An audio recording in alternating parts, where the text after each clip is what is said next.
co-showrunner of Midnight Texas. Hi, I'm Nicole Snyder, and I'm co-showrunner of Midnight Texas. I think the show lives and dies by its relationships, truly. So that was really a mandate for season 2, to really dive deep into these characters and their relationships, really play up the soapy elements, play up the salacious, sexy elements, play up the stares. I mean, that's what Charlene Harris is known for, and the tone for True Blood was so perfect that we really wanted to dive into that and embrace that for Midnight Season 2. Everybody's coupled up by the end of Season 1. Season 2, we find our couples happy and in love, and Lem and Olivia are newlyweds and they're in the honeymoon phase, but it does not last long. Mm-hmm. You know, conflict arises for each of our duos.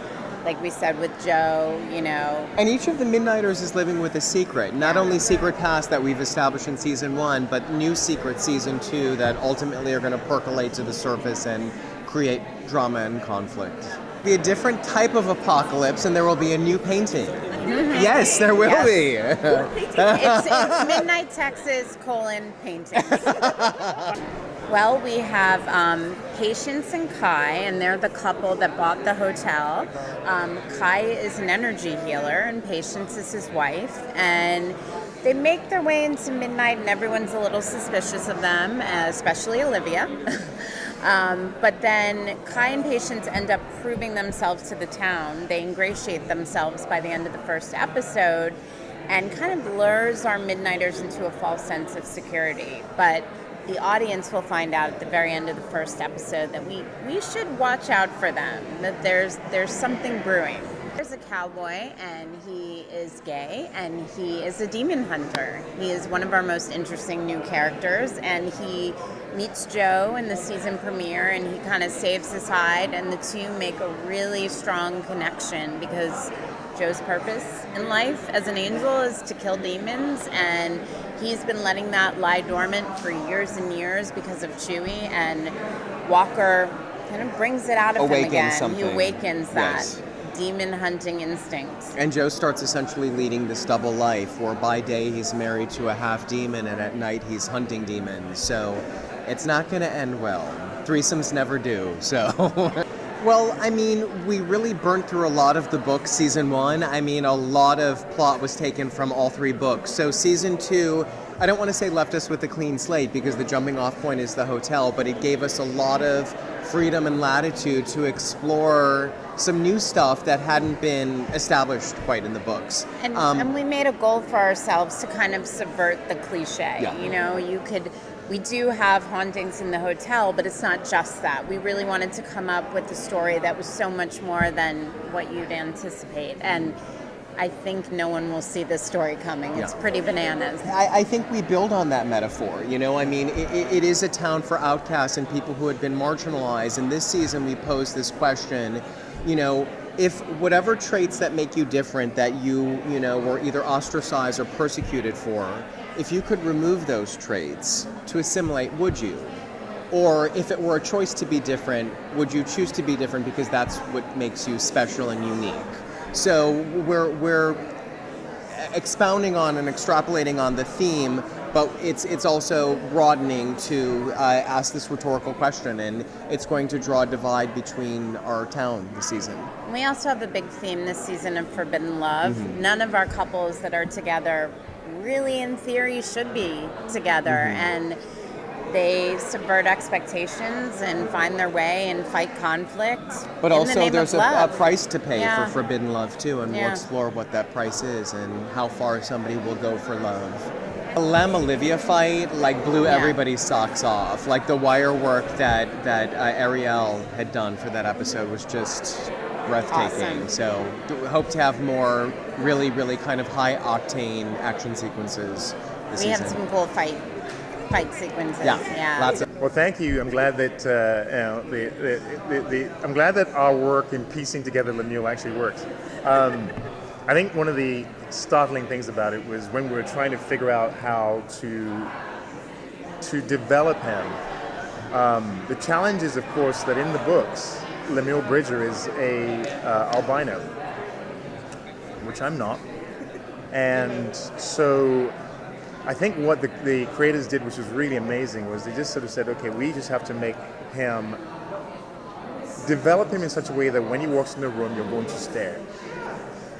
And that's what brought up the blue eyes. Because with that, I started to look so unusual that you're going to have to take a look because, okay, you don't see that every day.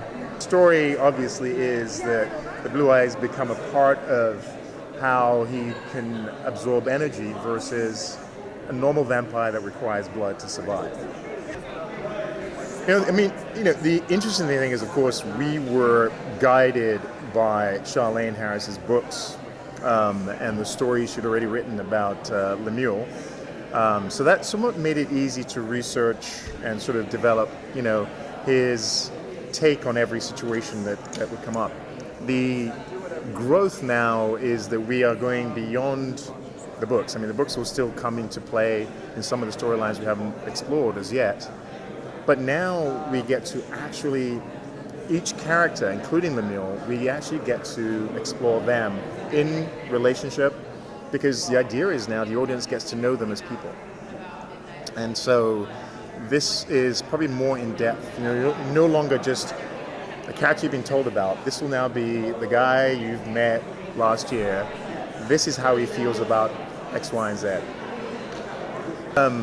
From my perspective, the challenge was, of course, wearing contacts every day isn't easy for somebody who doesn't. And then painted contacts, while they look great, there were times I was trying to find my wife's lips because you're kind of going, so babe, where are you? Got it, okay. Here I am, a vicious vampire. If I could see you, I'd bite you. We're going to be finding out some things about Fiji that she doesn't know. Whereas the last season, there were things Fiji knew, but she tamped down. Now there are things that she has no idea about that are going to rock her world. I think that's the beautiful thing in Midnight Texas. I think every character had such an amazing arc from where they started and to where they ended. There was a beautiful beginning, middle, and end, and we all had past that caught up with us. So the fact that someone like Bobo could be so terrified of his awful familial past coming out, but he's in this place where people accept him for it no matter what, because he's not like that. And the fact that he actually finds love after this awful tragedy that happens in the pilot where his girlfriend's killed and she's tricking him, and he can find love with Fiji, who's the love of his life, is just an amazing journey for him to take. I just thought it was a really sweet, happy ending, and for people that have been through a lot throughout the season. So I thought it was really great. Just wait. Yeah. It's It's like when you read the scripts, it's like, oh my God, that is so sweet. That's so cute. Like sometimes I get choked up in some of these scenes. Like they're very. I'm tough. No, she's tough. She's tough. I'm a big softie, but yeah, they're really sweet. They're so sweet. They're so sweet together. I could never tell you exactly who we're going to see again, or at all. But what I can say is that some darkness, like you thought that was dark. This season's like gnarly. Gnarly. Like I was like, what is going to happen? You're going to see more of everything. I think so. The writers have really gone to places that I couldn't have imagined. I consider myself pretty imaginative, but there are things that they are digging into that are deep and dark and reflect things that I think happen in real life too. And you're going to be thrilled to see what happens, but also probably pretty troubled. We are, for sure. She's coming back. She's the best. And I think Manfred's at his best with her, too. She brings out the best in him, or the worst, but the most entertaining, I think, for sure. And she's back. I can't tell you how she's back, but she's back, and it makes sense, and they found a really good way to bring her back, and yeah, we're thrilled.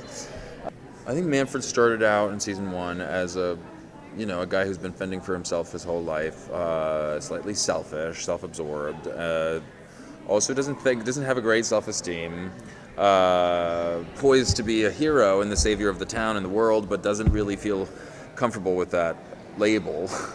And he ends up saving the world, sort of in spite of himself. And in the second season, we find he's slightly more comfortable with being heroic, but he's, I think he's he's finding satisfaction in helping other people. It makes him feel good, and it also means that he's putting a lot of pressure on himself. And so when that fails, when he fails to be that guy, it's hard on his ego, and then it's starting to eat at him.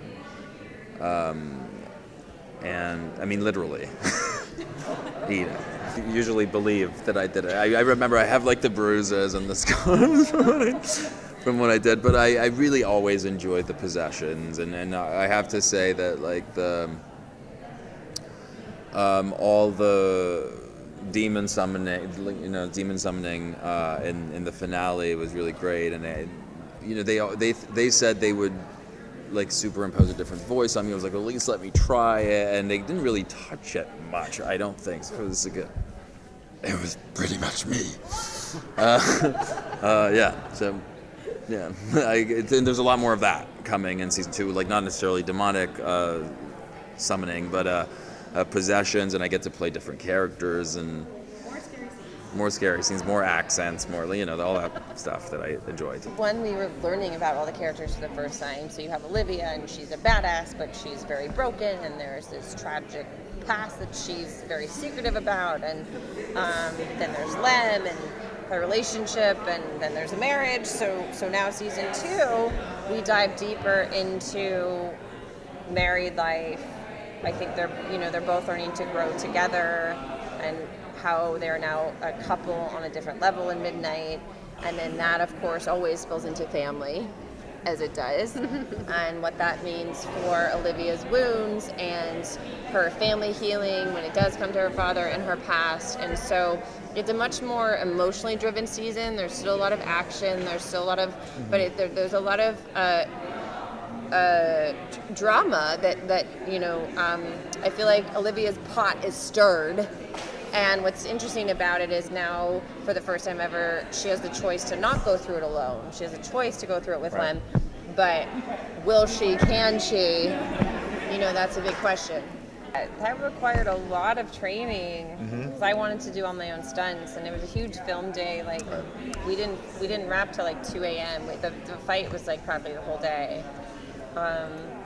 Yeah, and I mean, with the exception of the big wall throw, I did do all my own stunts that day. So that was very new for me and very fun. And Peter very graciously helped train me for it, because he's done a ton of stunts, and so that was. Say this though, because she would never do it. But this girl works so hard. We would finish shooting on prior days, her training. I remember there were days I was wrapping around midnight or whatever, and I'd be leaving, and she had wrapped and was working out. Him. Oh, let's be honest. Y'all want to see him with his shirt off. All right. Honey. How do you... And I only take my shirt off for my wife in the show. Ooh.